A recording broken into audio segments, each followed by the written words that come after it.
When does romantic obsession cross that threshold of becoming unhealthy or even addictive?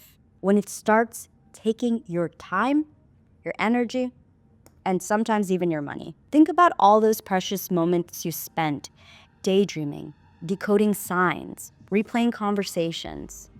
All of those behaviors add up to strengthening the grip that it has on you now.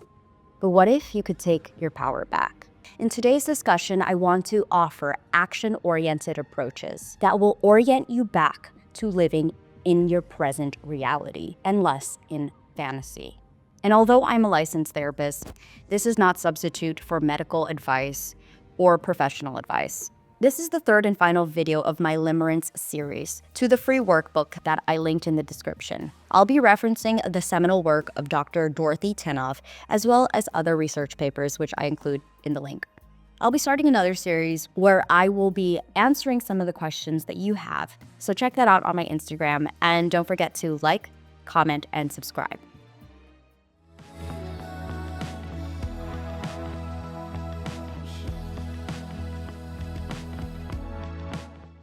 And just to be clear, limerence is not something you can be diagnosed with. There are those who are actually prone to limerence due to various psychological and environmental factors. That includes your attachment style, OCD, sometimes autism, borderline personality, childhood trauma, codependency, just to name a few.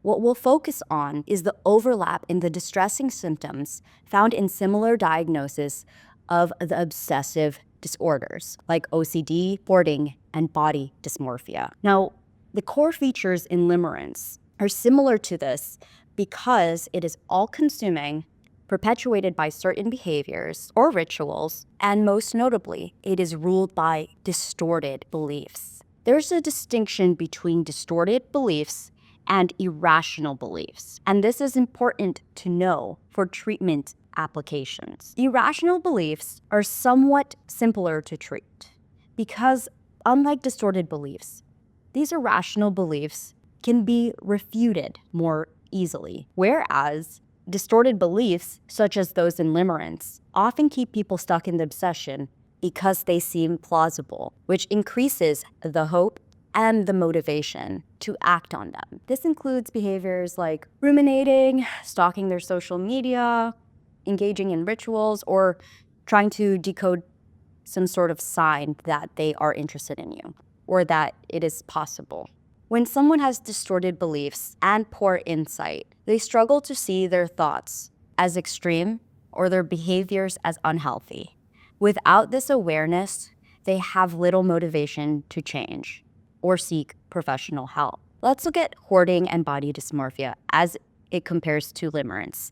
Just as hoarders struggle to discard items because of their emotional attachment to them and their distorted belief of the necessity, limerence struggle to let go of their fixation on the LO, or limerent object, because they believe it holds some sort of essential emotional significance. Similar to those with body dysmorphia, they will fixate on perceived physical flaws, much like limerence fixate on the LO, creating this exaggerated, idealized version of the person, which isn't grounded in reality. While limerence is not a formal clinical diagnosis, researchers have drawn strong parallels between this and other well-established obsessive disorders. As limerent obsession deepens, it can lead to dissociation from reality, where the intrusive thoughts and the compulsions about the limerent object begin to consume someone's daily life.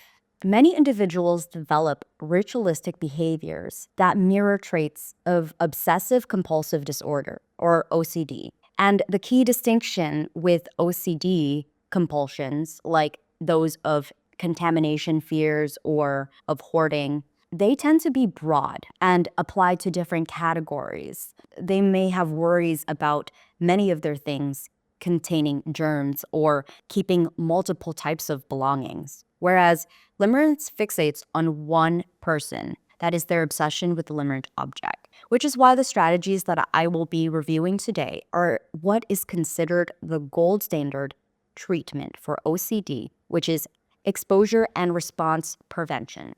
ERP is highly effective at reducing symptoms so your life isn't ruled by obsessions and compulsions. Let's pretend you learn to manage these triggers and the obsession to your LO weakens. It does not necessarily mean that you're going to find inner peace. The limerent object is the drug of choice, which gave life meaning. And when you give up one addiction, it's very easy to get addicted to someone else or something else. The pain of withdrawal may tempt you to reach out for comfort, for dopamine. And so instead of going back into the emptiness, you might consider utilizing cognitive behavior techniques that focus on bringing meaning back into your life. Behavior activation technique focuses on increasing value-based activities, which has shown significant positive outcomes for mood disorders like depression. The premise is that behaviors can influence our mood. So what we will be practicing is moving our energy towards self-care activities that can reduce our time and effort that we spend on limerent thoughts and behaviors. Awareness of the triggers, the cycle, and taking committed action will further increase our motivation towards healthier activities. Before we get into the guided portion of this video, I wanted to share a bit about this interesting research that gives us a workable theory on why some folks might be prone to limerence and why it's so addictive.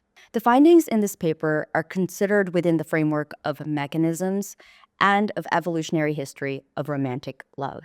We start by looking at the behavioral activation system, BAS, which is a biopsychosocial system that has been demonstrated to play a role in different motivational outcomes. Within the context of romantic love, this activates brain regions that are linked to reward, emotion, arousal, and social cognition, with increased connectivity in the early stages of a romantic relationship. But the long-term effects remain unknown. The study suggests using the behavior activation system - sensitivity to a loved one scale correlates with romantic intensity. What does this mean? A heightened BAS activity contributes to this compulsive longing and reward-seeking behaviors that we see in limerence. In other words, some people are more sensitive to the romantic feelings that come with the early stages of any relationship.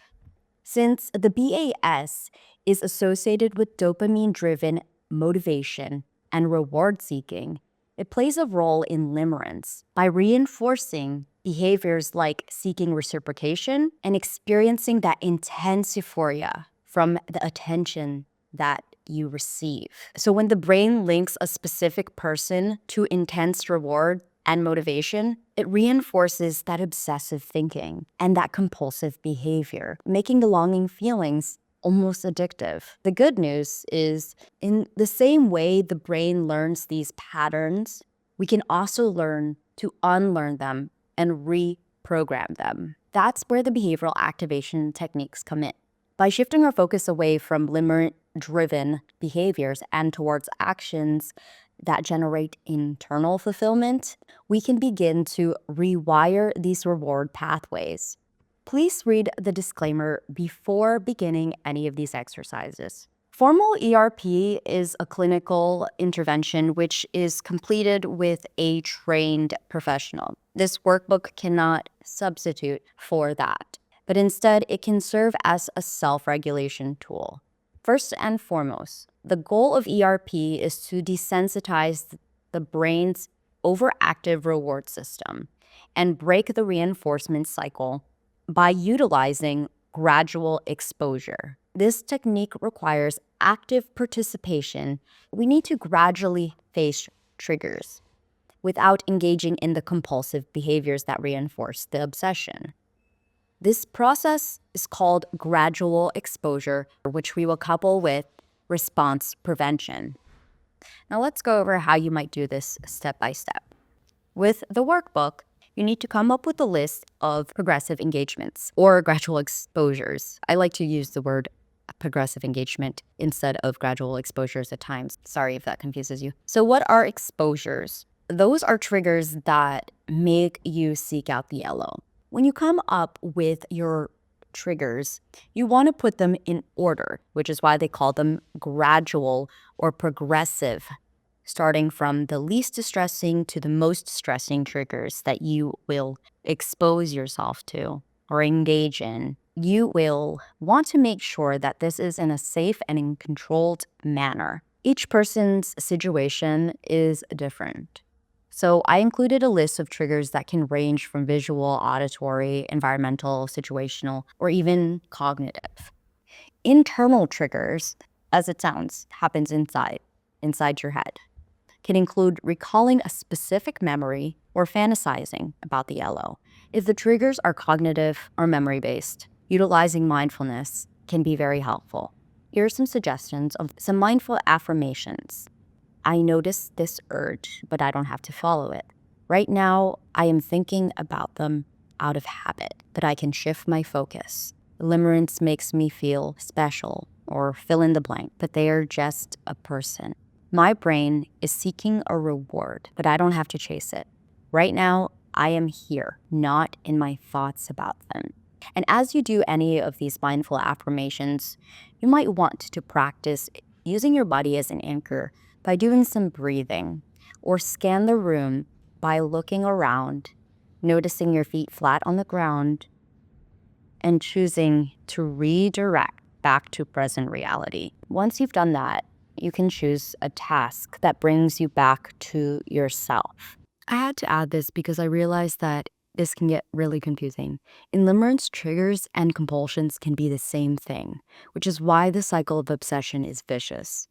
In sample A, we can see that the trigger of seeing the LO social media posts can spark feelings of anxiety and longing, which would then lead someone into the mental compulsions of replaying memories and looking for deeper meaning, which then strengthens the cycle of ruminating and stewing in feelings and thoughts longer than they should. In sample B, which is the flip side, a memory of a past interaction with LO can just pop up in your head. This would trigger a sense of hope and uncertainty. That would lead to the compulsion to check their social media profile and see if there's any signs of interest, which actually reinforces the cycle that every time a memory arises or a strong emotion comes up, you engage in the compulsion of checking. So the urge to check becomes stronger. Maybe the exposure would be to look at old messages. Then you are going to want to not engage in the compulsions that you usually do when you get triggered. Instead of checking on their Instagram like you do 10 times a day, you might reduce that to 8 and then 5 and then none. The response prevention part retrains your brain to tolerate the discomfort and reduce the emotional grip of limerence over time. A simple way to understand response prevention is you must resist the urge to ruminate, check, or seek reassurance when facing the triggers. If you struggle with compulsions that are more cognitive, ruminating, fantasizing, or daydreaming, I highly encourage using mindfulness. That is the practice of acknowledging your thoughts and emotions without engaging in them, judging them, adding to it, but rather observing them, but allowing it to pass. With consistent ERP, limerent thoughts and urges lose their power, and you regain emotional control. The brain unlearns the obsessive reward-seeking cycle, making the LO feel less like a fix and more like a neutral stimulus. Another thing to be mindful of is the subtle avoidance patterns. You might stop one behavior, like checking social media, but replace it with another, like excessively journaling about the LO, or seeking validation from friends about the situation, or even more subtly, throwing yourself into hobbies only to distract yourself and suppress your feelings. Instead, you want to redirect your focus on activities that build self-worth and redirect reward-seeking behaviors towards personal growth or even actual relationships. Now, this brings us to the behavioral activation strategies portion. You want to identify What is the most important thing to you? And make a commitment to how often you will engage in these types of tasks. When somebody is in limerent episode, they make limerent person the center of their life. So rather than just distracting yourself, different life and value aspects are outlined in this workbook. But don't feel the urge to fill out every single box. Focus on the ones where you feel like you need healing, whether that's your spiritual life, your health, your relationships. And then at the end of the week, you will reflect on your progress. This way, you can solidify your commitment to your betterment. At the end of it, I put a statement that you can say to yourself in a way to plant that seed of intentionality. I commit to engaging in activities that align with my values and support my well-being. This whole Limerent 3 workbook is about your commitment to yourself. It requires an active participation. Gaining self-awareness and rewire your thinking is the key. When you can identify those patterns and triggers of limerence and understand there is a neurobiological basis to this response, it will help you to be less fixated on the LO. They're not all that this is about. This is about developing a healthier relationship with yourself and others in your life. You might want to recruit your friends, family members, or even a professional to hold you accountable. When you heal your relationship to yourself and to others, it can go a long way in reducing the chances of becoming so infatuated in the future.